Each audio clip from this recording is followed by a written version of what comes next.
아무래도 작가가 이제 어떤 공간이 많이 필요하고, 특히 이제 파나 같은 경우는 프레스라든가 이런 것들이 있기 때문에 좀 넓은 공간이 필요한데, 사실 도시에서는 이런 공간을 유지하기 위해서는 많은 그 비용도 들고, 사실 우리나라에서 작가가 살아간다는 게 쉽진 않지만 경제적으로도 굉장히 이런 전원에 있는 공간들이 부담이 없고, 지방에 작업실을 준비해서 내려오게 됐죠.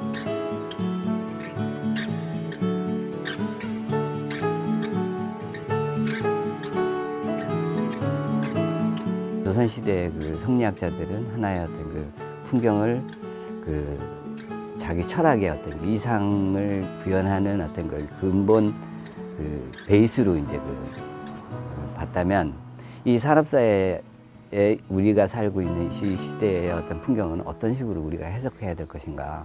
굉장히 예를 들면 좀 재밌는 게, 옛날에는 땅이라는 어떤 그런 가치가 하나의 어떤 사람과 어떻게 교감하느냐의 어떤 가치를 뒀다고 보면, 지금은 개발해서 여기가 얼마의 부가가치를 해서 부동산이 얼마 가치가 되느냐에 따라서 사실 땅이 어떤 가치를 부여하게 되잖아요.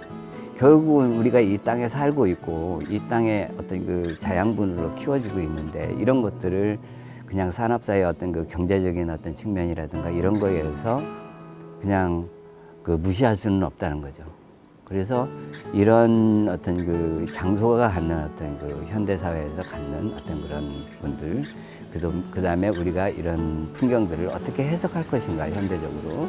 그 다음에 여기에 어떤 사람들이 살고 있는 것인가, 이런 부분들에 대해서 우리가 좀 더 관심을 가지고 이런 거를 관심을 가지는 것이 필요한데, 작가로서 이제 그런 부분들을 좀 더 이렇게 표현하고 싶은 욕망들이 있는 거죠.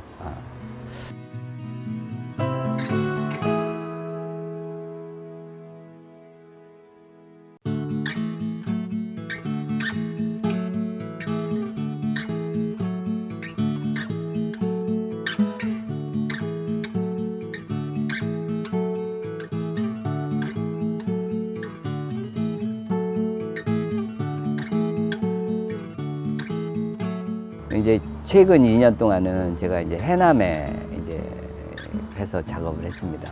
해남이 갖는 어떤 우리나라 해양성 문화라든가, 그 다음에 또 다양한 어떤 삶의 어떤 모습들, 이게 고산 윤선도라든가 아니면 다산 정약용의 어떤 집필을 하면서 삶았던 공간들이 사실 우리한테는 굉장히 중요하다는 거죠.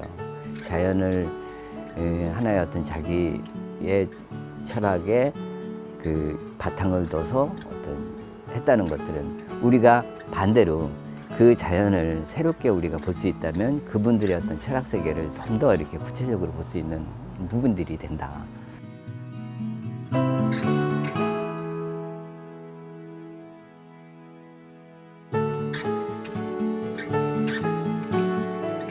굉장히 세밀하고 또 오랜 그런 인내를 요하는 작업들을 묵묵히 해내시는 이제 선생님을 보면서, 어떻게 보면 지금은 이제 양반이라는 그런 개념이 많이 없어졌지만, 만약 오늘날에도 양반이라는 게 존재한다면 아마 김옥 선생님 같은 분을 두고 우리가 양반이라고 하지 않을까, 그런 생각까지 들었습니다.